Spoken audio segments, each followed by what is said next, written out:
Once, in the kingdom of Arendelle, two sisters named Elsa and Anna were the best of friends. Elsa had a magical secret. She could create ice and snow with her hands. One night, while they played in the ballroom, Elsa accidentally hit Anna with a bolt of ice. To save Anna, the king and queen took them to the mystical trolls.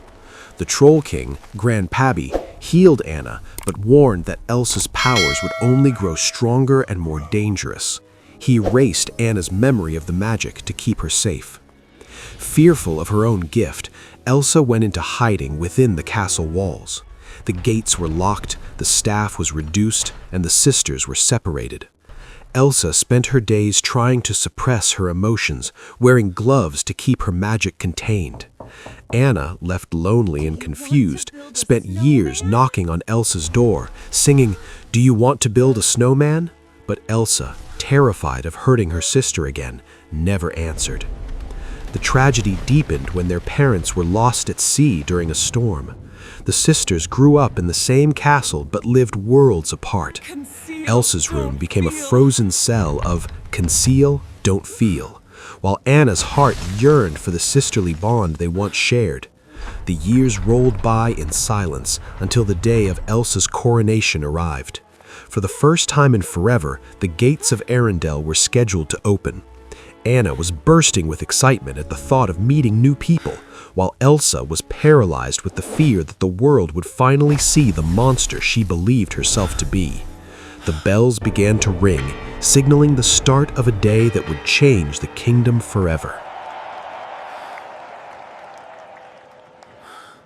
The gates are finally open.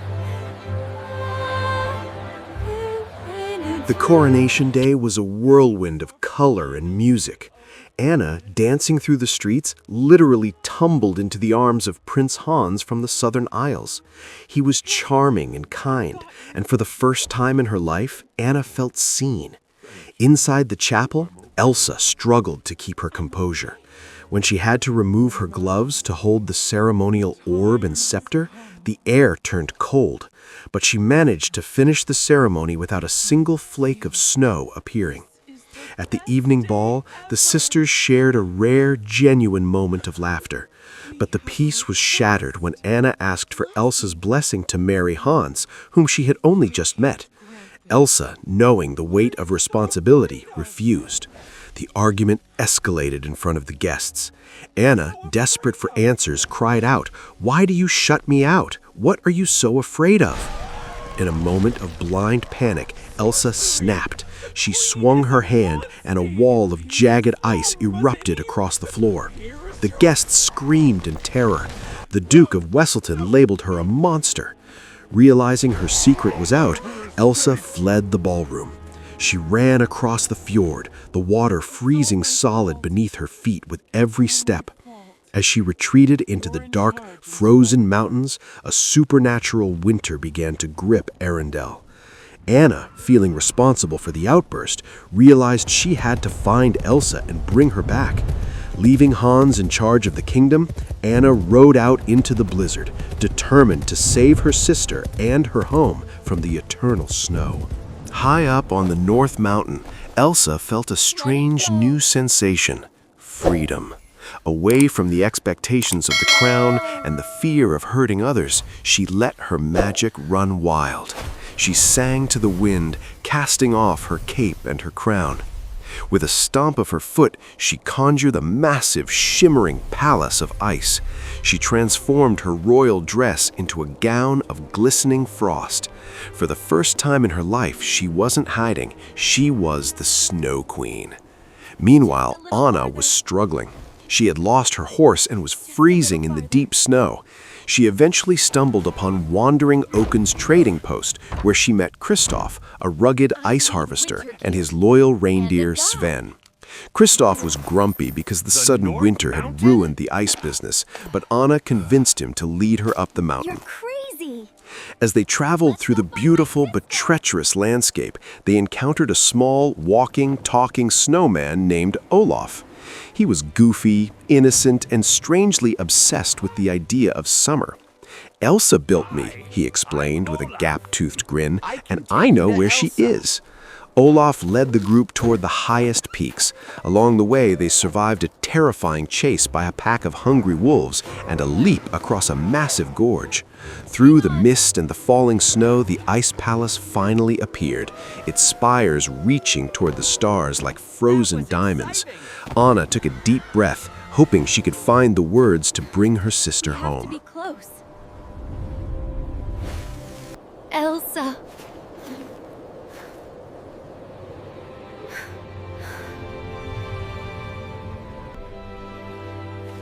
Anna entered the ice palace alone, gasping at the architectural wonder Elsa had created. She found Elsa at the top of a grand staircase, looking more powerful than ever. Anna pleaded with her to return, telling her that Arendelle was buried in snow. "You can just unfreeze it," Anna said hopefully, but Elsa's face went pale. "I don't know how," she cried. The panic returned, and Elsa's magic began to swirl violently around the room. As Anna moved closer to comfort her, a jagged bolt of ice shot from Elsa's hand and struck Anna directly in the chest. Elsa, horrified and overwhelmed, created a giant snow monster named Marshmallow to forcibly remove Anna, Kristoff, and Olaf from the palace. Once they were safe in the woods, Kristoff noticed something terrifying. Anna's hair was turning white. He knew she was in grave danger. He took them to the Valley of the Living Rock to see his family, the trolls. Grand Pabby examined Anna and shook his head sadly. "There is ice in your heart, put there by your sister," he explained. "If not removed to solid ice, you will freeze forever." The only cure was an act of true love. Anna's thoughts immediately turned to Hans. She believed a true love's kiss from the prince would thaw her heart. Kristoff, hiding his own growing feelings for Anna, jumped onto Sven's back. They had to get back to the castle before it was too late.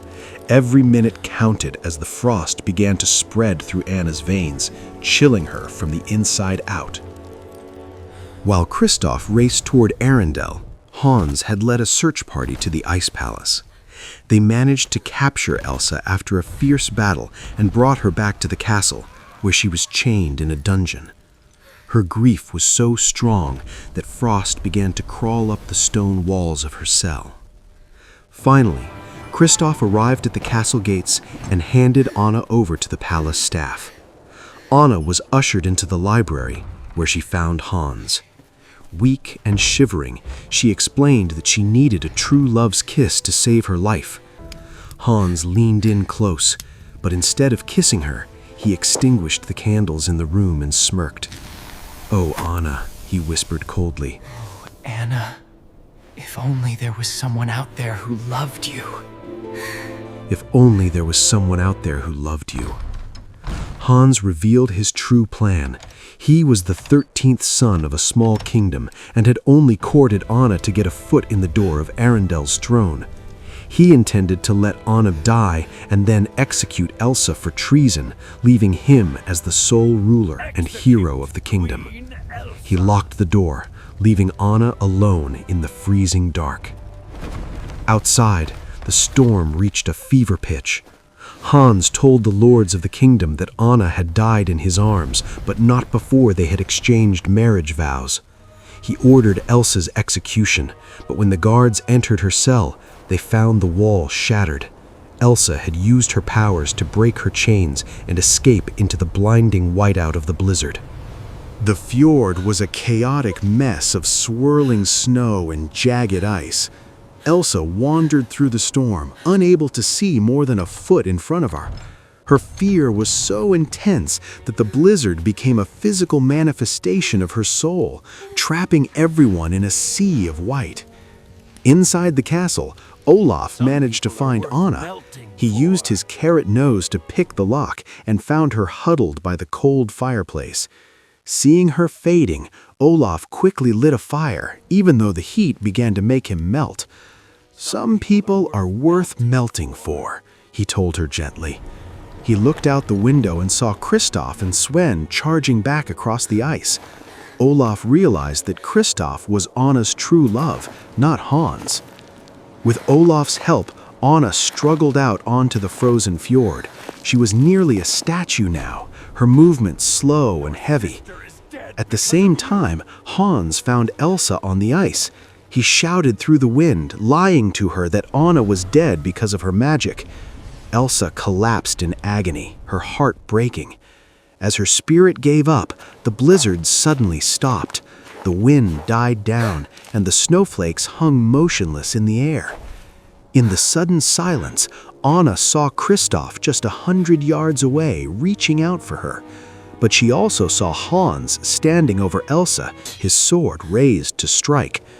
Anna faced a terrible choice: run to the man she loved to save her own life, or sacrifice herself to save her sister. With the last of her strength, Anna turned away from Kristoff. She threw herself between Elsa and the descending sword. Just as the blade was about to strike, Anna's body turned to solid, cold ice.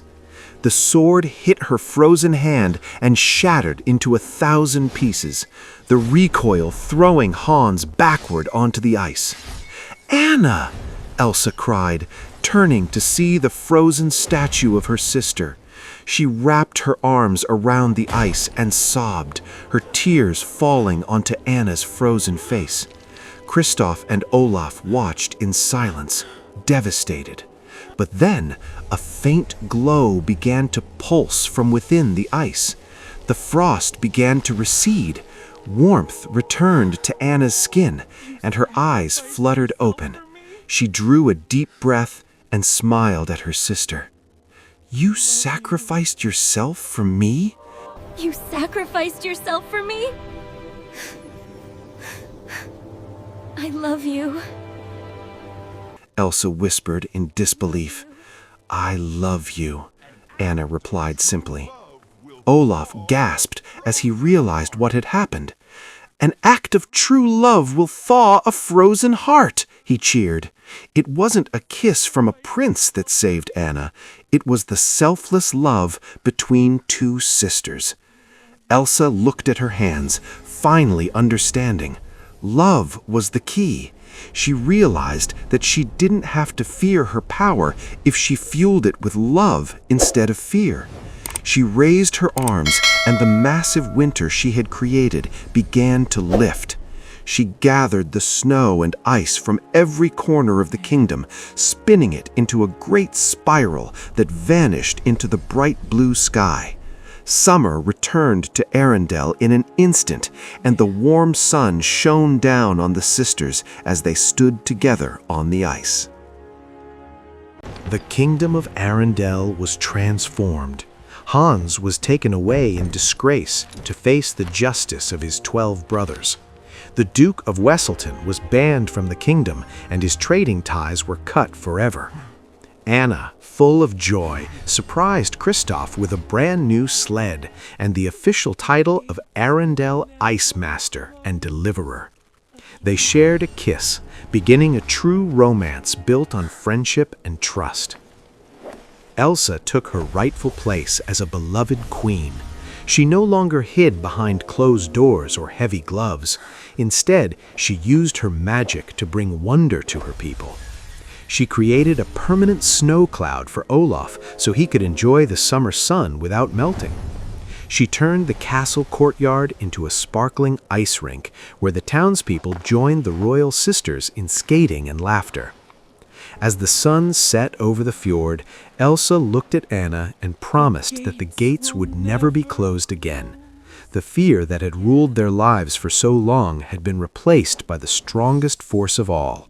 The sisters had found their way back to each other, and the kingdom was whole once more.